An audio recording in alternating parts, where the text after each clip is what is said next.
Hey Trailblazers and Tarmac Tacklers, welcome back to the Maximum Mileage Running Podcast. This is your one-stop shop for everything ultra, road and trail running. And don't forget, we've got all your off-road adventures covered too. And I'm your host, Nick Hancock, Head of Coaching here at Maximum Mileage, here to deliver pro advice, humour and inspiration for those of you tackling marathons and beyond. And I'm Faye Johnson, your co-host. I am also a certified running coach, personal trainer and the resident mountain goat. Whether it's road running or ultra marathons, we've got the tips and tricks to get you through your training. Exactly. Whether you are squeezing miles into a busy schedule or just dipping your toes into long distance running, we've got your back. So lace up, gear up and get ready for maximum mileage. Let's get into it.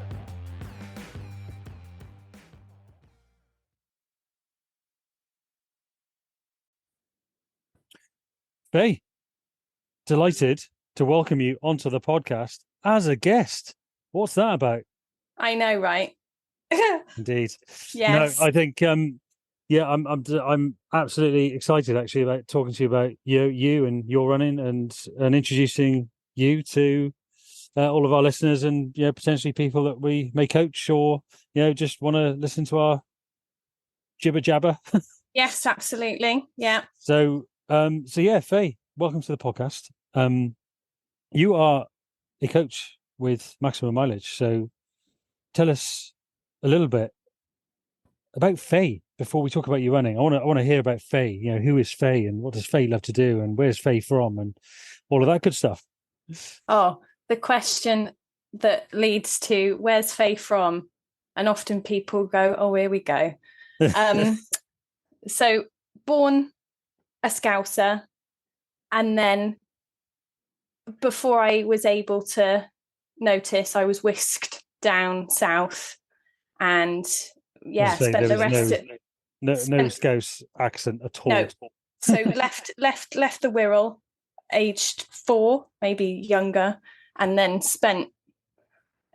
moved to the Isle of Wight, and then Isle of Wight to Somerset, and then Somerset to Bath, and then Bath to Wiltshire, Corsham, and then Corsham to New Zealand, and then New Zealand to the Lake District, and then back to Corsham, and then South Wales. Which is quite interesting because I'm from South Wales. You pretty much live where I'm from. Yes. And now I pretty much live where you're from. Exactly. Random twist of fate. I mean, I don't live in Liverpool, but I live in Corsham, which is where you spend a lot of your life. So yes. Yeah, exactly. So it's funny how things work out, but yeah. And I mean, you live in South Wales now, and in the Monmouthshire area. Yeah. So South Wales has been home now for coming on 8 years, which is flown by. But I absolutely love it here, and it's just nice to have so much open space on the doorstep, which, although most of the other places I've lived have had that, it's not been quite like this. There's something quite unique about the different parts of South Wales that you don't necessarily get anywhere else in England. I know people will say, oh, the Lake District, and I'm like, yeah, I get it. It's beautiful. But there's something special about Wales that, definitely. So, and you've got the Wye Valley, you've got Offers Dyke, you've got the Beacons on your doorstep, the Black Mountains on your doorstep. You've got some, especially for somebody with your skill set when it comes to running, which we'll talk about in a bit.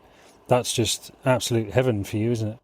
Absolutely. And Wales is a big part of why I think how my running became more and more significant, really. So it's been a big part of my love for the outdoors since I was in school, really, because I was only talking about this the other day. We used to take regular school trips to South Wales. Being at school in the West Country, the closest place to get outdoors was South Wales, so we were often on a bus crossing the bridge to do something over here. So it's kind of been part of my life since I was quite young. So It's funny that they didn't do it in the opposite direction when I was a kid. We were lucky. We were lucky if we got as far as Newport. Very good, Faye. So, tell us about the Faye the runner. What got you into running to start with? I always like to start with that one. Well, if we go right back to the root cause of why I started running, it was to get out of swimming lessons at school. Because you ask anybody, any of my teachers, and they'll be like, yeah, Faye hated swimming. And she'd take any chance to, I'd be like, right, if you want me to run cross country, I'll go run cross country. And often I'd be one of the only, if not a small handful of girls that would go out and run around the fields. Yeah, interesting. But it was a damn sight better than the swimming pool. Yeah, you and me both on that. I mean, I love swimming, but yeah, people keep asking me, are you going to do an Ironman anytime soon? Nope. I couldn't think of anything worse. Yeah, it's interesting because swimming is a bit of, an odd one, because I experienced a pretty significant situation when I was younger, which caused a phobia of swimming. And as a result, I avoided it successfully from about the age of 6 to about the age of 18. And I had to do a life-saving element to my university entry. And so a very kind teacher of mine, Nikki Teasdale, took me through basically from not being able to swim at all to being able to swim, well, at least 10 lengths and complete the life-saving part of this entry course.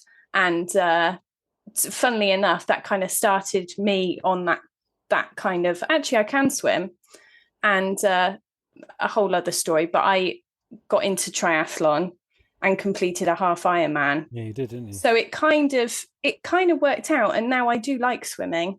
But I went about it in it came about more through necessity rather than wanting to do it. So you got into swimming because you didn't like. You got into running because you didn't like swimming. Yes. And then how's it kind of, because you're a running coach, and your list of accolades for your running, which again we'll talk about in a bit, is pretty extensive. So, how have you gone? What's been your journey with running? Kind of how has it all kind of started? Because you didn't just go straight out and start smashing mountain races, did you?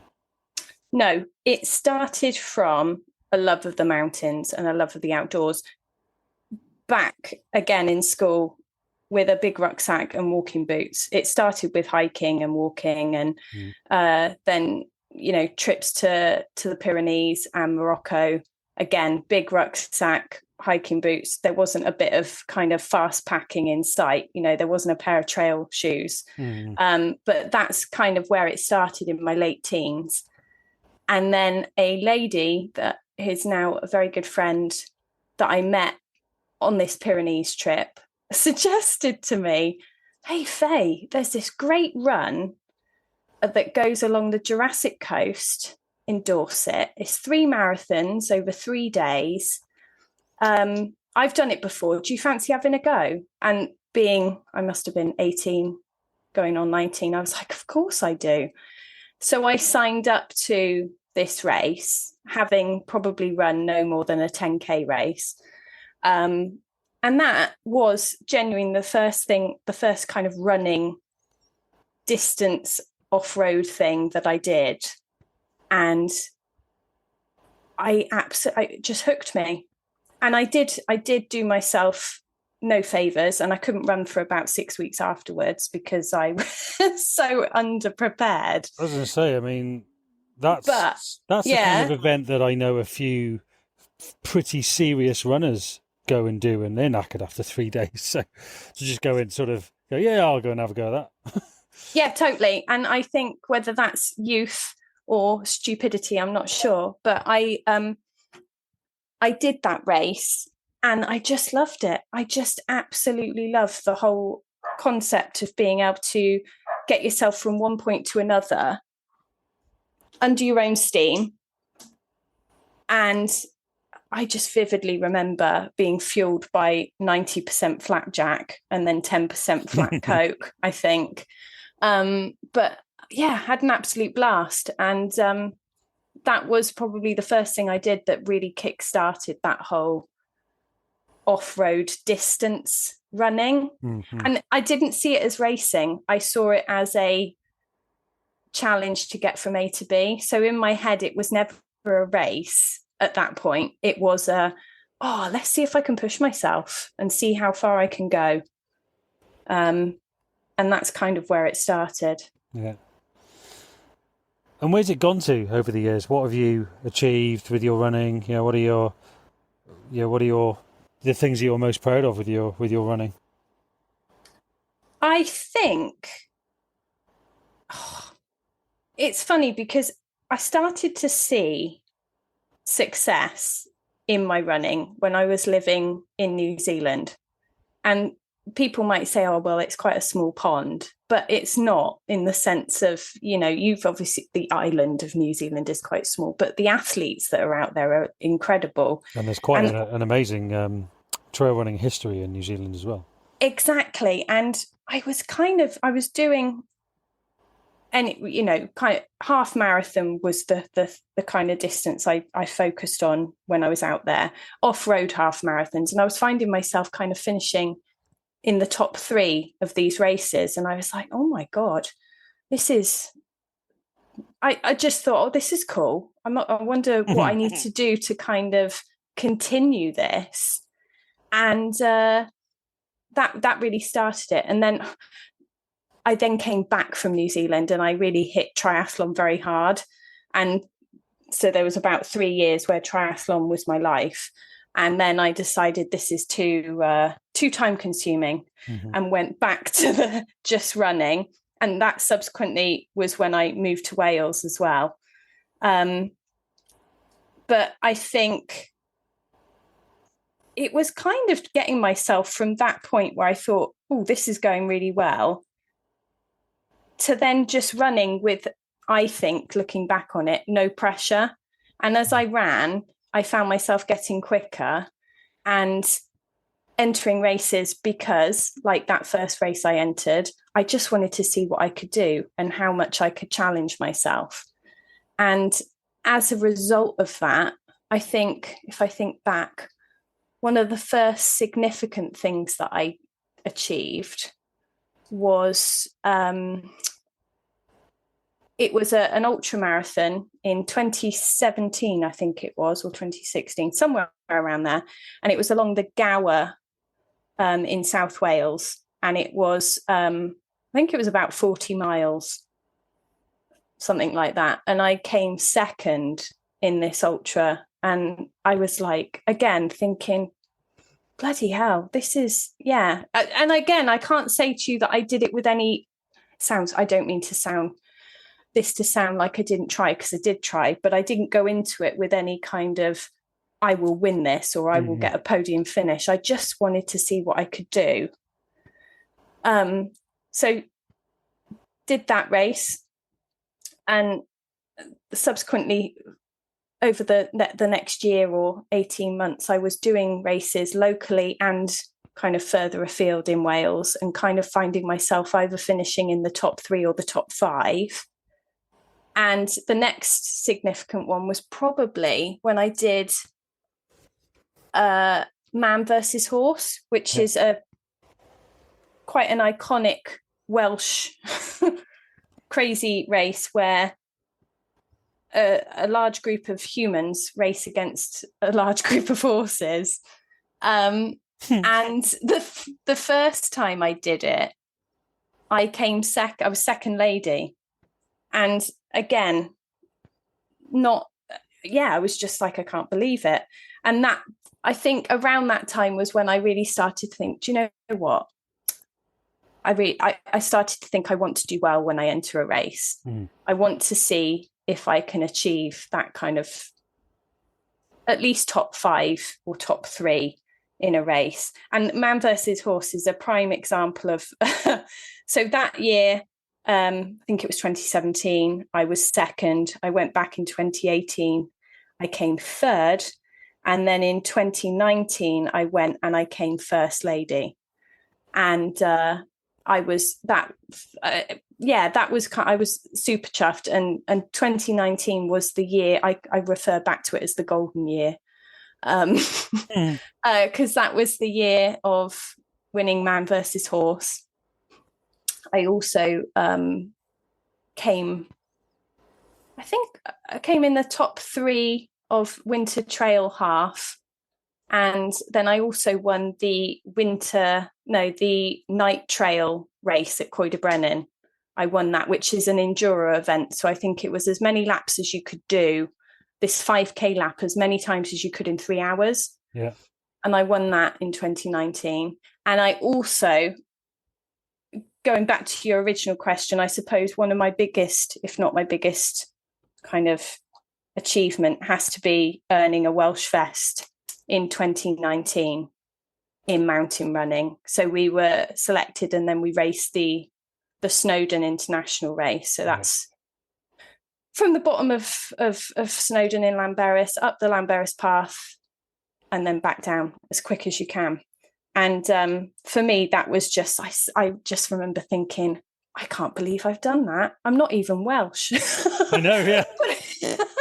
But it's that thing where you go, oh God, I feel like, there's this rule in athletics where as long as you've lived somewhere for 2 years, at least 2 years, you qualify as that nationality. And I remember having the email sent to me beforehand by Welsh Athletics, basically saying, are you happy to declare that you are no longer English and you are now Welsh? And I felt like I was doing some kind of, it was like, bloody hell, this is very serious, isn't it? But yeah, I was like, yeah, hell yeah, I'm now Welsh. I'll sign that piece of paper for whatever it means. But yeah, so that year 2019 was particularly special because a number of different races just kind of fell into place. So for me, actually, yes, because I got to that point with back-to-back successes, but also getting to that point with no injuries and no severe, nothing. I hadn't had a burnout. I hadn't got an injury. It was just all good. And for me, I think maybe that came off the back of just not overthinking things and just doing it because you love doing it. Yeah. And that's always been my ethos. You've got to love doing it because at the end of the day, it's a hobby. It is, whilst the people that we work with and ourselves as well, where we want to do well in our races, and we have coaches and we are coaching people because those people want to do well in the races. We're not trying to win the world championships. Exactly. And if you're not enjoying it, then you've got to question it. So it's important to keep it in perspective and go, I love doing this, and it's got to remain that good thing in your life. Yeah. Definitely. Yeah. So 2019, your kind of marquee year, and then what came along. Yeah. The pandemic. Yeah. You've been affected by that, weren't you? You got COVID, and tell us about what happened there and kind of what's been the journey since.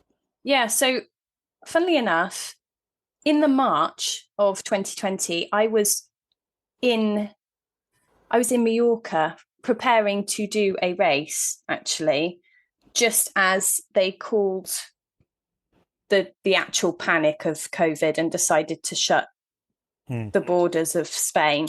And so the race got cancelled, and then we got flown back, and basically came back from Mallorca and had what I think was my first bout of COVID, but obviously we didn't know.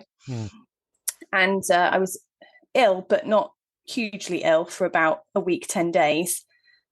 And that was that. Ignorance was bliss. And then fast forward to November 2020, and I got COVID again. But what seemed bad at the time, yes, it did seem bad, but to the point where I was really ill for about 2 or 3 weeks with all the usual symptoms. But then what happened was certain symptoms like fatigue, coughing, and not being able to taste even Marmite and mustard went on for like 6 months. Wow. So fast forward to the spring of kind of 21, and I'm still carrying chronic fatigue. Still to this day, I can't taste Marmite properly. And I basically got... Some people were like, good. I know. But mustard, English mustard, I can just eat it out of the jar. But it's so strange. Why, because you like that, or? No, because I can't taste it. You can't taste it at all? I can, but it tastes mild, really mild. Wow. So 2021,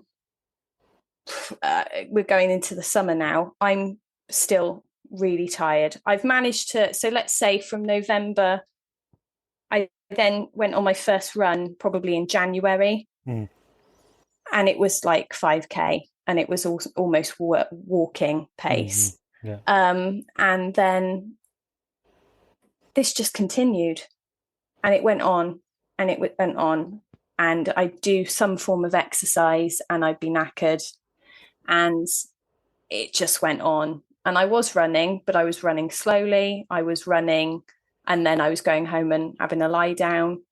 And yeah, probably until the end of last year, let's say October, November time, when we started to kind of shed some light on what was going on. But that's how long it took to really start to feel somewhere close to normal. And probably only really since earlier this year have I started to, early this year I've started to feel a bit closer to my former self. Yeah, because when was it? So for the people listening, we met because you came to me seeking out my coaching services. Absolutely. So January, I did that classic thing of, oh my God, I need to sort myself out. New year, let's do something about this chronic fatigue and sort myself out, get back to running like I used to. And I dropped you a message, having been following you for about 6 months, thinking, and then I thought maybe I get a running coach. And then I thought, I don't need a running coach. For God's sake, Faye, who do you think you are? You don't need a running coach. And then, and then inquired with you, and then toyed with it for about 3 weeks and thought, I can't justify this. And then I would genuinely say it's the best thing I've ever done in regards to helping get me back on track, giving me some kind of motivation, and just seeing that session, on Training Peaks and going, this is what you're doing today.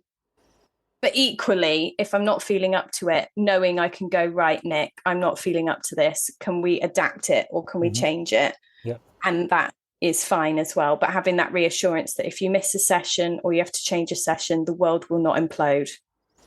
100%. And it's been so interesting seeing you, just develop over the time we've been working together. Because I am, even though you are now a coach at Maximum Mileage, and I'll happily talk about that story in a bit.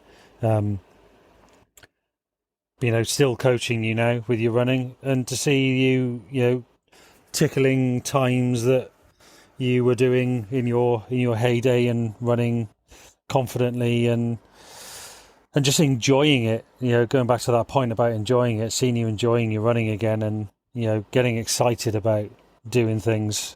Putting races on your calendar and stuff has just been a joy. Absolutely. And that was something that was missing before I got in touch with you. I'd completely lost that desire to do a race. I just thought, I don't want to stand on a starting line, because I genuinely thought I wouldn't get to the end. I'd got myself to a point where I thought, I will not. What if I can't make the finish? What if I collapse halfway through? Which sounds really melodramatic. But I'd got myself to such a point that I thought, I don't trust my own body, which is weird for a runner, because you usually have some good understanding of what you are capable of. Particularly if you've run over longer distances, you kind of understand what you are capable of doing. Yeah. And I completely lost that. So it kind of made me think, actually, you can do it again.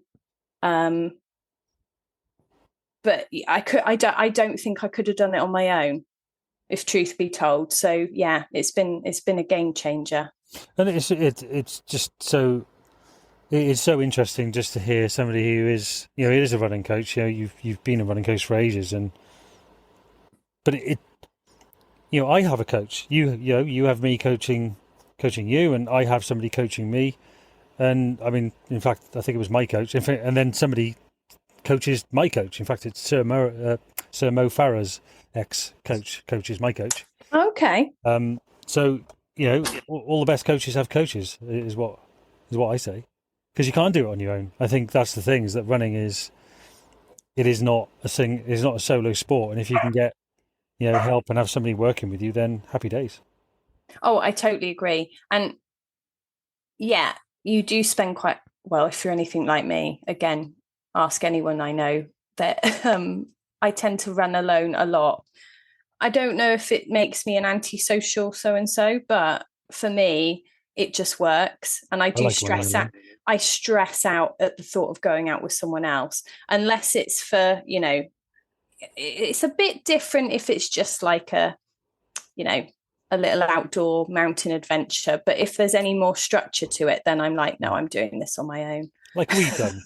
Exactly. We did that lovely 20-mile loop in the Beast of the Beacons, didn't we? We did. Yeah, exactly. So, yeah. So, folks, for those of you listening, the reason I decided I wanted Faye to come on board at Maximum Mileage was because she's just been a joy to work with, and whilst yes, I am coaching her, I just love her ethos around running, and that's why I invited her over to be a coach at Maximum Mileage. And we talked about it, and you thought about it, and there was no rushing into it, because we wanted to make sure that it was all right. It's a bit like getting married. Well, I mean, you're basically my work wife now. Oh, that's so funny you describe it like that. I probably thought about, yeah, true. Yeah. Although I didn't get down on one knee and ask you to be my coach, did I? No. Be a coach of no, that would have been funny. Would have been weird. That would have been really weird. And so that brings me then onto the question of, now you are coaching, and you've got, you're off the mark with some great people that you're coaching, a couple of people a couple of people that you don't know, in fact a few people that you don't know, and already starting to get some nice success coming through with those people. So what would you say is your coaching ethos? I think more than anything, and I covered this earlier, I want people to enjoy it. Not every session's going to be fun. I appreciate that. And certainly not every type of session is going to be, easy. But you want that person to get up in the morning, look at their training schedule and go, I'm looking forward to doing that. I'm looking forward to pushing myself, seeing what I can achieve.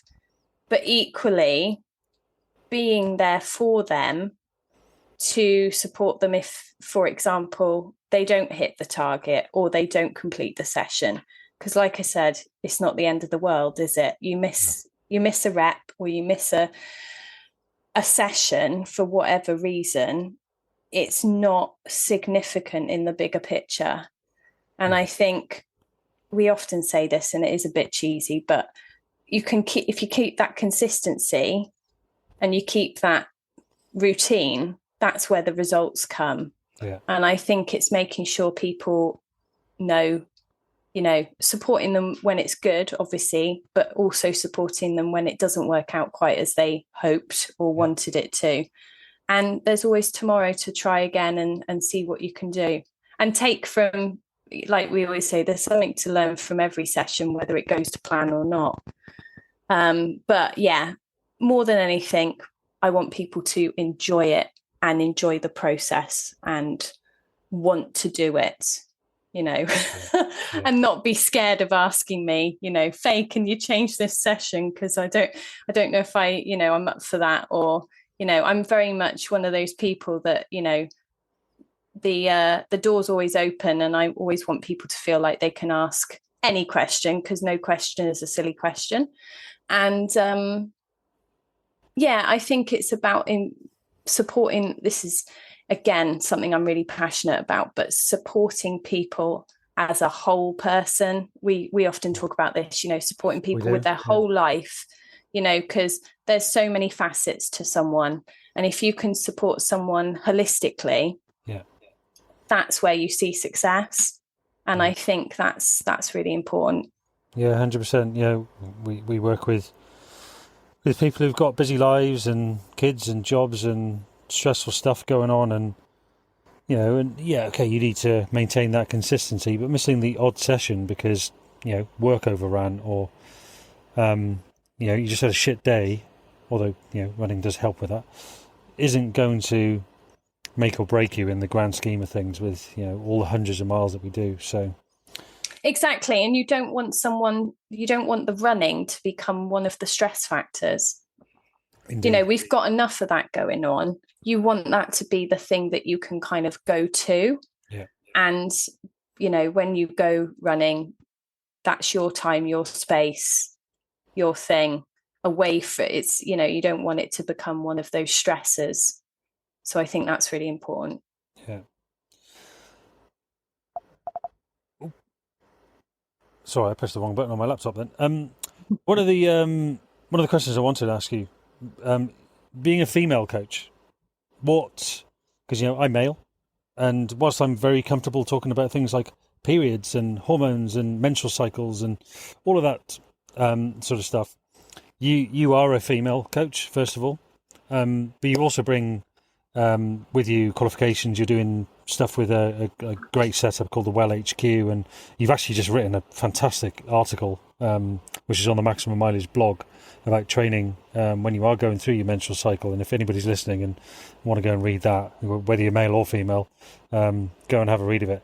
But how does that sort of then give you a unique perspective as a coach, being a female and with the skill set that you bring? Well, cool. That's a big question. I think as a female coach, I suppose, and I don't want a gender stereotype, but I personally, as a female, love. I just want to make people feel at ease. And I'm happy to have a blinking good chat with someone before we decide, what we're going to do, or, what they want to do with their training, or, and I'm also one of those people that will talk about anything, really. And like I said earlier, it's about the many different elements of life that contribute to someone literally just lacing up their trainers and getting out. And I think, again, that in recent times we're learning more and more, even as women, because this stuff has not been talked about, but the differences between men and women in sport, and even down to the research that's been carried out, and how actually we don't necessarily know as much about ourselves as women and how we perform because of that lack of research into females.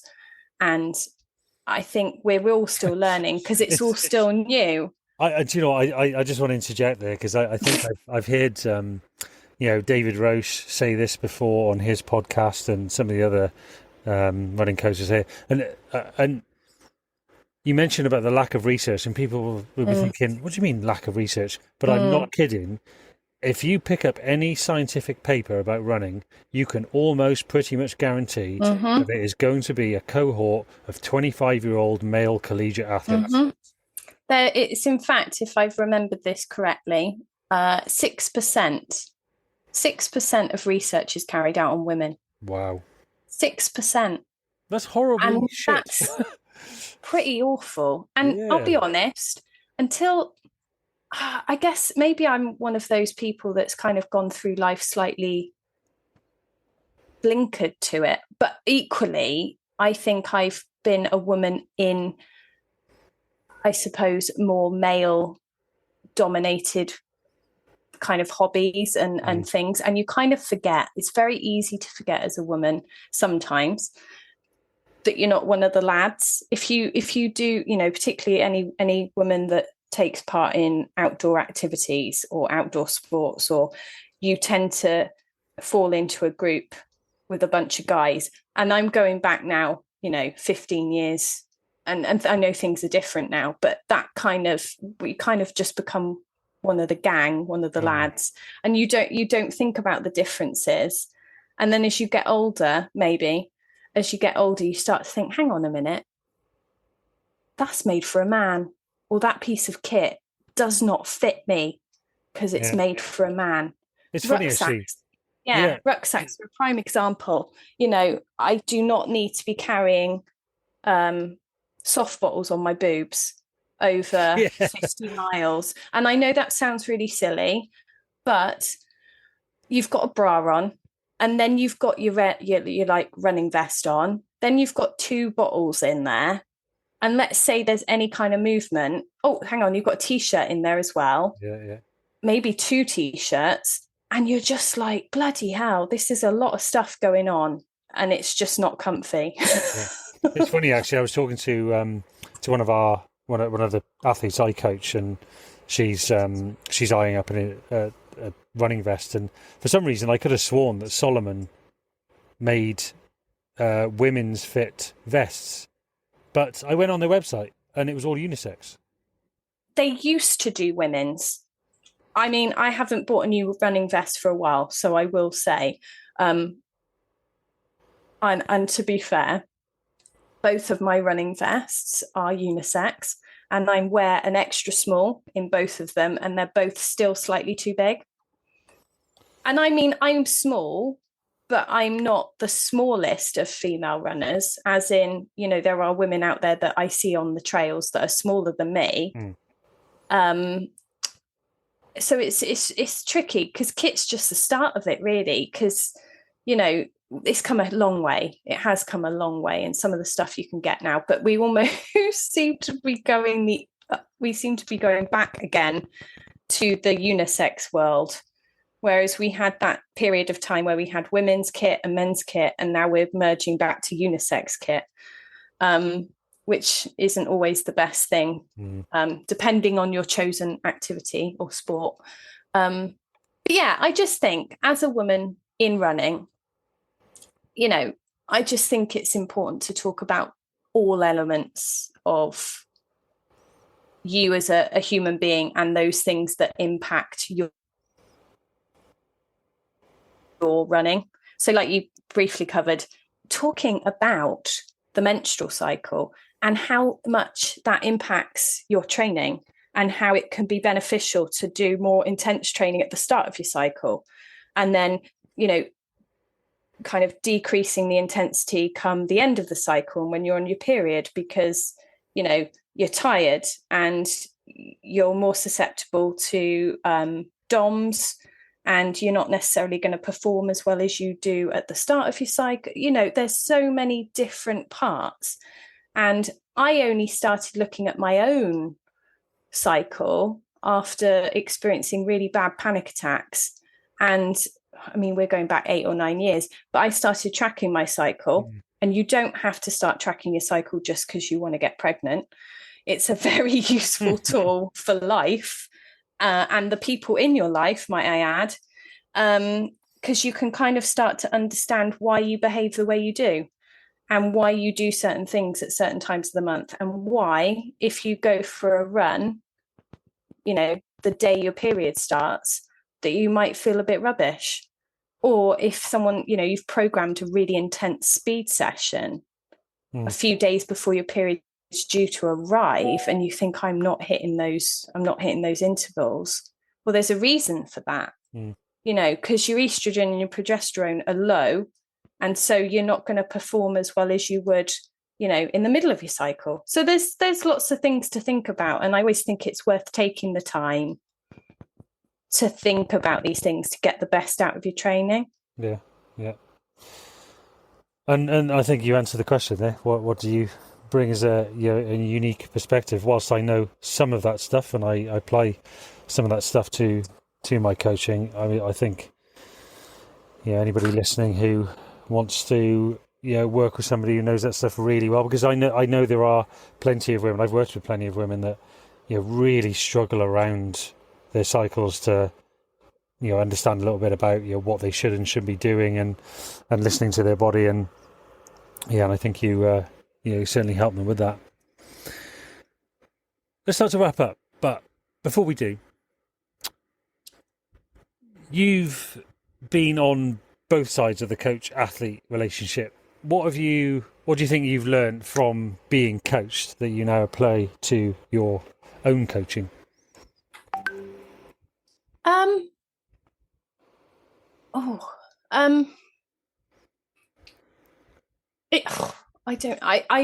I think for me, the biggest thing is learning from another person, because I always say, and this has been in any work that I've done, I like to learn from other people because they've always got something else to bring to the table. And I always think two heads is better than one. So I think you can learn so much. And I just think it's good because it opens your eyes to other things. And like I said, I think everybody can benefit from having that support around their own running. Yeah. And it can help you to stay on track. Because for me personally, I'm very good at not staying on track. And I'm very good and have been very good at, overtraining, under eating, thinking that you're invincible, thinking that you can, live on 6 hours of sleep and then get up and run. And then, funnily enough, COVID taught me, in a good or bad way, that that's actually not a good thing. But yeah, I just think it gives you accountability and support, and you learn something. Yeah. And I go back to saying again, we're all terrible at that. I'm terrible myself. I'm very good at, and you're the same with your athletes, very good at keeping them accountable and everything. But we're shit with ourselves, aren't we? Absolutely. I'm terrible. I am my work. You ask anyone and they'll say, "Oh yeah, Faye, because you do that." And I'm like, I know. Yeah. I know. Last couple of questions. What is your dream race? I know you've got a couple of things in the calendar, but if you could stick one in your calendar that you're like, no holds barred, no expense spared, what would be the race that you'd put in your calendar? So as we take this moment in time, I would, and this could change, but let's take right now, here and now.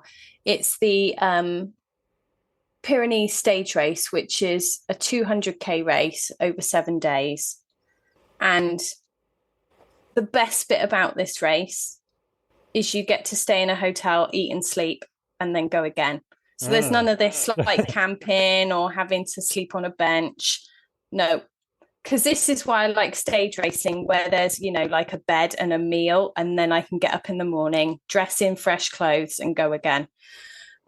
So for me, it sounds like cheating to me. Nah. For me, something that's multi-day, because I think they're my favorite kind of races, where you kind of have to push your endurance over day after day after day. And yeah, in the mountains of Europe, because European mountains are like so varied and beautiful. And I just, and also anywhere abroad where I can fit in a holiday afterwards as well is always good. Yeah. So I think that as it is at the moment, that would be what I'd like to do. Very good. And the last question, which I usually ask at the beginning, but I've left it to last. Is what is your why? You're on day 6 of your 200k stage race, and you're a bit knackered, and you're questioning yourself, why the hell am I still doing this? Or it's early in the morning, and you're like, why the hell am I doing this? I've got to get out and do a session. What is your why? Oh God, I think the biggest thing is I'll feel better after I've done it, because I always do. Yeah. And if there's a goal at the end of it, which there usually is, I think, well, this is one more step towards that. But I do think overall, for me, it's that I know, because I usually train in the morning, if I get up and do that session, I will feel so much better for the rest of the day. And it just sets me on a better path for the rest of the day, hopefully making me a little bit more productive. But yeah, it's just the way I love to start a day. And kind of sorts me out before I have to deal with everything else that comes about. Faye, it's been lovely getting to know more about you, and your running and your coaching, and I can honestly say it so far in the 3 years I've been doing Maximum Mileage, getting you on board to join me has been the best decision I've made. And I say that from a perspective of, you said it earlier, 2 heads are better than one, and I say to new athletes that have been coming on board to work with me is that, when I give my whole kind of spiel, is actually you don't just get me, you kind of get Faye as well, whether that's directly or indirectly, whether one of my athletes gets to speak to you or not. Me and you have just been so good at bouncing off each other, and what do you think about this? And I've got an athlete that's doing that, or whatever it might be, and it's been invaluable to me. And I think that just makes Maximum Mileage as a coaching service just even better. And you likewise to the people that you're coaching, they don't just have you; they kind of have me as well. Absolutely. To an extent. So thank you for coming on board at Maximum Mileage. And how if somebody wanted to have you as their coach, what would they need to do? How would they find you? Where are you on social media and all that sort of stuff? So you can find me most prevalently on Instagram as Faye Johnson Coaching. You can find me on the Maximum Mileage website and the blog, or you can drop me an email at faye@maximummileagecoaching.com. Very cool. Faye, thank you so much. It's been lovely chatting with you. Thank you very much. I'll be chatting with you later anyway. Absolutely. Cheers, Faye. Thank you. And that's another lap done on the Maximum Mileage Running podcast. Thank you for joining me and my athletes and my guests on this wild ride through the world of ultra, road and trail running. And remember, whether it's a mountain trail or the local road, every mile you conquer makes you stronger. Keep pushing, keep laughing, and of course, keep swearing when that hill just seems a little too steep. If you enjoyed today's journey, don't forget to subscribe and leave me a nice review. Your feedback does help me go that extra mile.